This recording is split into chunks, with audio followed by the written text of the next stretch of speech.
One of the things we're going to stress throughout this course is the importance of communication and the importance of cross-cultural communication. Nowhere is this more important than our own cities, so I hope you find there's a lot of practical value and application.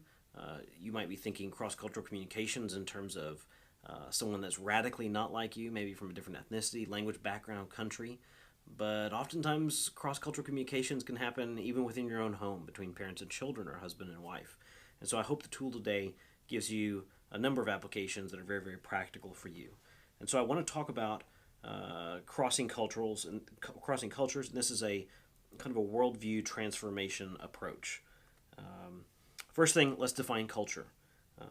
Paul Hebert says that culture is the more or less integrated patterns of behaviors and products shared by a group of people who organize and regulate what they think, feel, and do.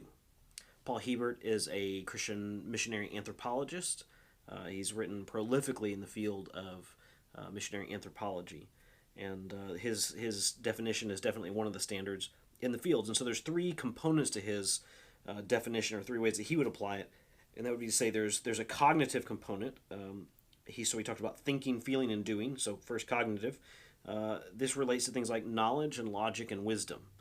There's an affective. Affective is feelings, emotions, aesthetics, how things look and feel. And then finally, there's an evaluative component, the values and allegiances. And so you can imagine these in three concentric circles with cognitive in the middle, affective, and then evaluative. And so as ideas come in, they can be coming in from the inside or from the inside or from the outside. But this is the grid that they're going through. So culture is the more or less integrated patterns of behavior and products shared by a group of people who organize and regulate what they think, feel, and do. So it's integrated patterns of behavior. This is, how are we acting, how are we doing, but how does our behavior relate to our worldview? People don't just do things randomly, they fit a particular pattern. So if we're all sitting around the table at a meal and I stand and take my hat off, everyone knows we're about to be praying. And so that action fits a larger pattern, a larger paradigm. But it's also shared by a group of people. So people talk about, my own individual culture. That's not really accurate according anthropologically speaking. Cultures are more broadly accepted. There is a difference between form and meaning. A lot of times we kind of just assume that all of these things are the same thing. So the form would be the object itself, or the action itself, or the thing itself that you're looking at. The meaning is, what is this in reality? How am I interpreting and evaluating the thing that I'm seeing? Take, for instance, you're walking down the street and you see two men holding hands. What does this mean? So the form is two men holding hands. Now, the meaning is interpreting seeing that event. So depending on where you are, depending on your cultural paradigm, will tell you how you interpret such an event, where the same symbol, the same form, means two completely different things. Probably the first thought that you thought would be that these men are in some kind of physical or marriage relationship, that they are perhaps homosexual. But does it always mean this? Is this the only meaning that two men holding hands has? If you go to many places in Africa, many places in Asia, and many places even in Latin America, you can see men holding hands as they walk down the street. I myself have held another man's hand as I walk down the street in another country. And what this is it's a symbol of friendship. It's just a very common thing to do. Obviously, I would not think about doing that in my own country because that would send a very different signal. But the form itself is one thing, and the meaning is an altogether different thing. I want to show you an ad that backfired. So this is a Pepsi ad. You can see the can there. It's a Pepsi can wrapped in a Coca-Cola cape. This is around Halloween. And it says, "We wish you a scary Halloween." So the idea, I guess, is that you're sitting there drinking what you think is a Coca-Cola, but really it's a Pepsi. And so our flavor is as good as you thought it was when you thought it was Coke. But under the wrapper, it's really us. Surprise, Pepsi. Boo, scary. Coke ran the same ad. They only added a different sentence. So look at the second part of the screen here. Their screen says, everybody wants to be a hero. So they took the same exact can, the same exact cape, everything's the same. It's just copied over, but the tagline provides a complete new set of meaning, where now instead of it being, oh, you thought you liked it until you knew it was Pepsi, but get over it because Pepsi's just as good, to, man, Pepsi sure wishes that they are trying to pretend to be us. That's a pretty brilliant marketing campaign, if you ask me. But this should show that even if you think something like a picture is a picture tells 1,000 words. Well, apparently a picture tells 1,000 words for the opposite side as well. And so it's important to realize symbols might stay the same, but the meaning changes based on paradigm, culture, language, gender, social class, all of these different kinds of things. And so as we think cross-cultural communication, this cross-cultural communication then takes on a new meaning and a new complexity to understanding the symbols that we see. When you and I see a swastika, we immediately associate this with Nazi Germany. We associate this with Hitler. We associate this with concentration camps. But this symbol was borrowed, and it's actually a Buddhist symbol. I was in Thailand one time and was visiting a Buddhist temple, and I saw a swastika. And I had kind of forgotten that this was a Buddhist symbol, and I thought, oh man. Well, my first reaction was, wow, they're anti-Semites here. What's going on? And then I remembered, right, this was a Buddhist symbol, chosen for its symmetry and its circularity and other kind of things. So the symbol can stay the same, but the meaning can change. Now, also, the meaning can be hijacked, as in that case. I don't think you could wear a swastika necklace today and go, oh, no, I'm Buddhist. It's really not a racist thing. The meaning can also be hijacked and re-owned by someone else. So let's look at culture. If I asked you the question, what do you think of? What do you think of when you think of a new culture? Right, you're going to take a trip. You're going to go to some other place. What do you think of? I want you to pause the video for just one moment and write down the first 5 to 10, just one word things. What comes to mind when I say, what is culture?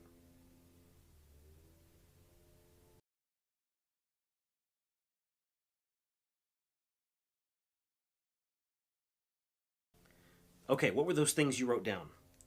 Did you write food, language, clothing? Those typically, when I give this talk at a church or team training and tell them about culture, those are usually the first things that get thrown out. What am I going to eat? What are they going to say? What do we look like? And those are obviously parts of any given culture.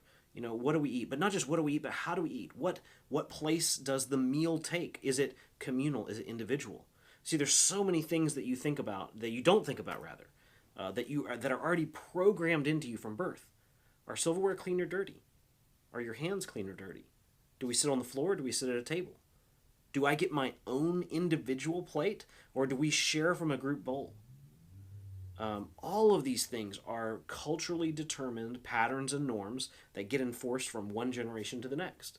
And so I look at my hands and I go, my hands are dirty. I don't want to eat with them. I go to a restaurant, I see a fork there, I want to eat the fork. My assumption and hope is that this fork has made it through the dishwasher from the last person to me. And I know it probably has. But if I'm coming from a different cultural paradigm, I would say, why on earth would I want to put something that's been in thousands of other people's mouths in my mouth? When these are my own two hands, I'll just wash them and that'll be good enough. And so something as simple as that, or do I get my own individual plate versus a group plate? This can be determined. Language is the same thing. One of the videos for this module is the signal systems, and we talk about not just language, but the broader concept of communication. So it's not just do we speak Spanish or English or French or German or Mandarin, but even how do we use communication? Is it direct or indirect? Is it precise? Is it imprecise? Things like clothing. Music and art, communication, time and space. Not just how do you tell time, but what is the meaning of time? Are you time driven or are you people driven? If I say the wedding starts at 7, in my culture that means be there at 6:30, because at 6:45 everybody's got to be set down, because at 6:50, the final preparation, everybody's going to be running around, and at 7 you're going to hear the music start playing, and people are going to the wedding party's going to walk through the door.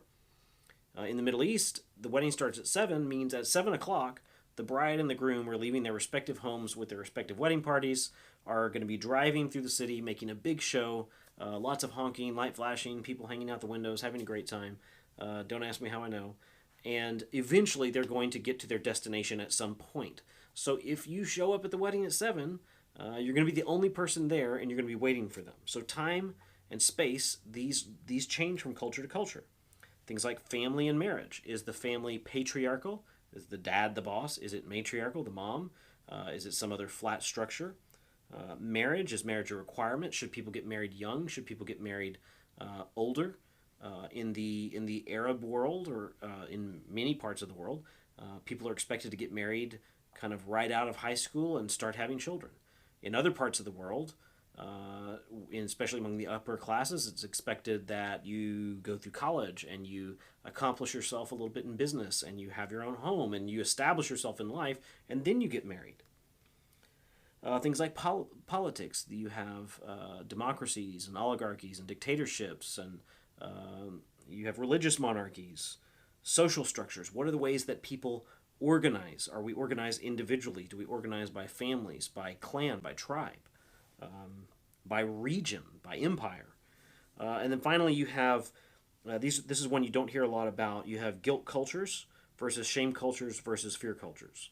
So sometimes you have amalgamations of these three, typically just with strong one or two. Just give you a couple of examples. In the United States or the Western world, we are very much a guilt-based culture. So if I want you to do something, my lever of manipulation with you is to guilt you into doing it. In the Middle East, in the Far East, shame is the way for getting people to do something. And so if you can put a little bit of shame on someone, which shame relates to how the public views the individual. So it has nothing to do with right and wrong. Guilt has to do with right and wrong. Are you guilty or not? Shame has to do with what is your relationship like to the group? And then finally, the fear-power dynamic. This is more in animistic cultures, tribal cultures. And this is trying to keep the spirits and the spirit world appeased and happy with you. But all of these are kind of on the external. Let's look at the internal part of this circle. And this is what many people call the worldview. So I'm using Ronald Nash's, he has 5 different things that a worldview is. It has theology, ethics, anthropology, epistemology, and metaphysics. So theology, is there a God? Yes or no? Even atheists have a theology. Their theology is there is no God. But every religion likewise has a theology. Is it one God? Is it polytheism, henotheism, pantheism? God is in everything. What kind of understanding of God is there? Ethics. What is right and wrong? Is there right and wrong? How do we know what's right and wrong? Who gets to decide what's right and wrong? What do we do when wrong is transcended? Is this all just a construct of our mind and a need to manipulate and control people? These are different ways that this gets analyzed. Anthropology is another one. What is mankind? What is the basic problem with humankind? Does humankind have a basic problem? Is our basic problem conjured or culturally created? Did our parents tie our shoes too tight when we were children? Or is there something more ontologically wrong with us? Epistemology would be, how do we know what we know? We'll talk about kind of paradigm shifts in epistemology, especially if we talk more about postmodernism and how people understand truth and knowledge. And this has huge ramifications for us as studying missions today. And then finally, metaphysics. What is the ultimate purpose to life? Is there an ultimate purpose to life? And so behind all of this external side of the donut, as I like to call it, is an internal side of the worldview. Now, one thing that I have not figured out how to put onto a chart, because I can't make it three-dimensional, is the fact that we look at this in abstraction. We look at this rationalistically and compartmentally. So when I look at all of these different bubbles, I see them kind of as separate rather than integrated things. I also see them as ideas. So if you say, well, what is Islam, or what is Hinduism, or what is Buddhism, we tend to think through, well, here is the kind of rationalistic set of presuppositions. Islam is the five pillars, Buddhism is the Four Noble Truths, and we kind of categorize things that way.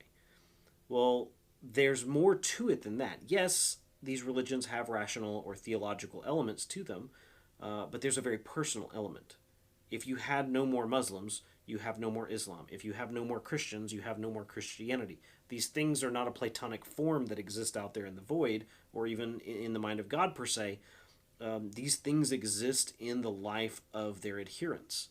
And so oftentimes when we study another worldview or even another culture, we're studying a textbook, information-driven version of that. My friends would always ask me, what does American culture say in this situation? Okay, paying for food after a date. I say, well, that's kind of a difficult question. Now, part of the problem is we have a very pluralistic society. There are many people from many places who have their own traditions. But they don't understand that in the Middle East. They all just do things the one way. I said, well, if you're from a traditional family, the man pays. If it's not really a romantic thing, you might split the check. Or if you're not trying to impress her, you might split the check. If you're from a more enlightened or more feministic background, she might pay the check. I mean, who's to judge?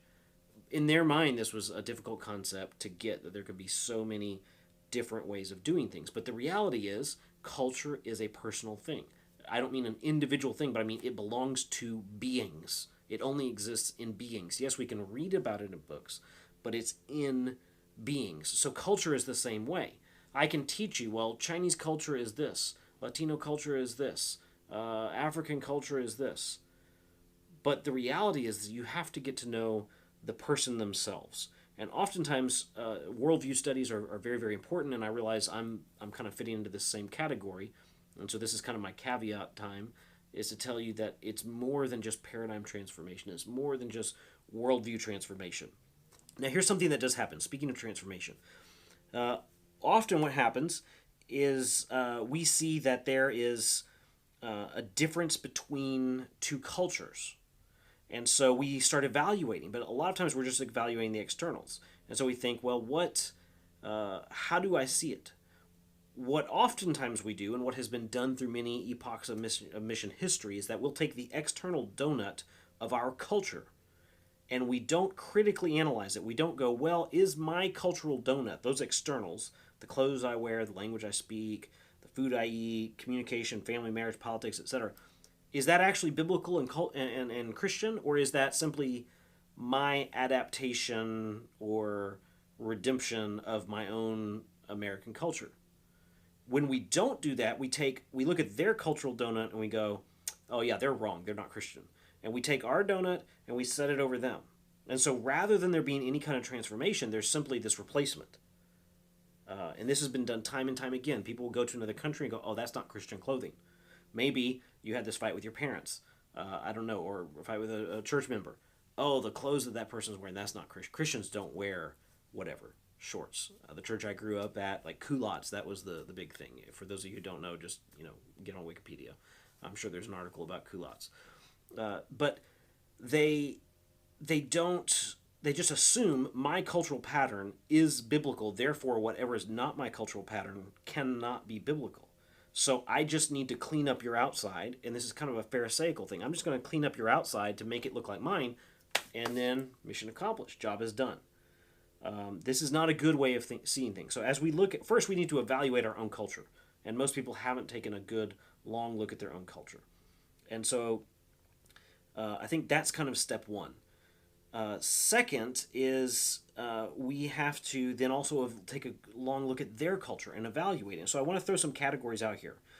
I would say that there's no culture that has everything right or everything wrong in it. Even in a pagan culture, because people are made in God's image, because God is the creator of everything, we can't get entirely away from that fingerprint, if you will, that fingerprint that God has placed on us. And so in every culture, you see things that are positive, neutral, and negative. So you see that people who don't have the Bible, who don't have Christ, get married and have faithful marriages and raise children, pay their bills, are honest people. And so what do? Do we react and we go in there and say, well, your marriage you did this other kind of ceremony instead of my ceremony, therefore your marriage is invalid or your marriage is sinful. Well, let's give you a Christian ceremony. Let's do it in a church building. And see, you can kind of see the cultural attachments that we're putting on what is a Christian ceremony. Do you have to have it in a church building? No, you really don't. So I would say God honors my marriage, but God also honors the marriage of two atheists who are faithful to each other. In both of our cases, it's not salvific. I'm not saved by virtue of being married, and neither are they. But I don't have to go in and say, okay, you're atheist and you're married. All right, done. Divorce now. Let's talk about Christian marriage.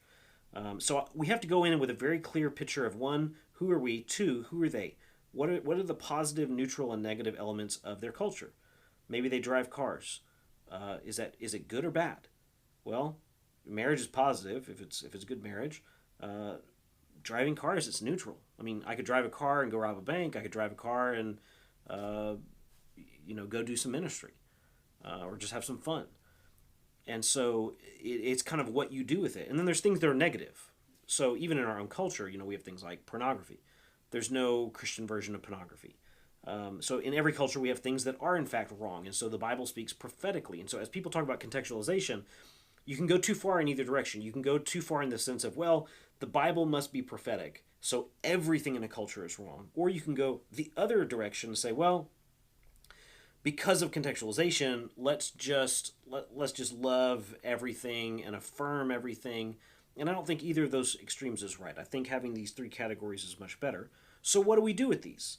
So the things that are positive in another culture, we receive them. End of story. We don't need to do anything else. Things that are neutral, we redeem. Marriages, we say, all right, let's help you have a happy marriage. Let's help you be good parents. Let's help you do school well. Let's help you be honest. And things that are negative, we have to reject. Again, there's no such thing as Christian human trafficking or Christian pornography. These things are just wrong. They're wrong. They're wrong in all cultures, all times, peoples, places, etc. It's not as wrong for me and right for someone else, or vice versa. And so that's how we have to see things. Now, for me as a Westerner, I have to recognize that I am a rationalistically driven person. I am prone to think in philosophical categories and boxes. And for most other people, it's more like this circle has just become. So I just took off, I'll do it again. There it is. That outer circle has come down, and now you can see everything's kind of jumbled up. In fact, if we could just think of this like a pot where we've put all these individual things in, and now we're just stirring that pot up. It's not this clear cut, well, there's this part and this part and this part. Sometimes someone's theology for a particular culture or religion might hang on their shirt coat, whereas the reasons behind why they eat the food they do is very buried down in there, and so you never really know. So I want you to use these categories as your writing prompt. Pick anything in there. Maybe take democracy in the politics. And I want you to analyze your own. I know a lot of us just assume, hey, we grew up in America, democracy's great, America's Christian, therefore democracy's Christian. But actually analyze it according to Scripture. Is it Christian? Is it positive, neutral, or negative? Therefore, do we receive, redeem, or reject? And then take one of those categories, doesn't have to be democracy, and compare it to a close friend's culture. And I want that to be your writing prompt. Analyze theirs as well, and then compare and contrast. And I want to know, what are the lessons that you learned in trying to use this cultural donut to evaluate your own cultural standpoint and in using their cultural standpoint. So what are the lessons you learned there?